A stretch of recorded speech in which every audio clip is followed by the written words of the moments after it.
ചെറുപ്രായങ്ങളിൽ കുട്ടികളെ വളരെ സ്റ്റെറിലൈസ്ഡ് ആയിട്ടുള്ള അല്ലെങ്കിൽ സാനിറ്റൈസ്ഡ് ആയിട്ടുള്ള ഏരിയകളിൽ വീടെന്ന് പറയുമ്പോൾ വീട് വളരെ വൃത്തിയായി സൂക്ഷിക്കുന്നവരാണ് നമ്മളെല്ലാവരും.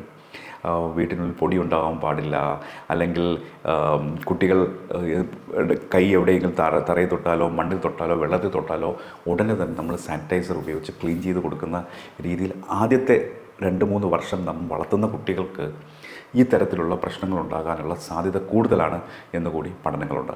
അതിനർത്ഥം ഈ നമ്മുടെ ശരീരത്തിലെ ഇമ്മ്യൂണിറ്റി ഡെവലപ്പ് ചെയ്യുന്നതിൽ കൊച്ചു കുട്ടികൾക്ക് അവർ വളരെ ചെറുപ്രായത്തിൽ 1 വയസ്സിനുള്ളിൽ 2 വയസ്സിനുള്ളിൽ തന്നെ അവർ എന്തൊക്കെ കാര്യങ്ങളുമായിട്ട് എക്സ്പോസ്ഡ് ആകുന്നുണ്ട്, അതനുസരിച്ചൊരു പ്രൊട്ടക്റ്റീവ് മെക്കാനിസം നമ്മുടെ ദേഹത്തുണ്ടാകും.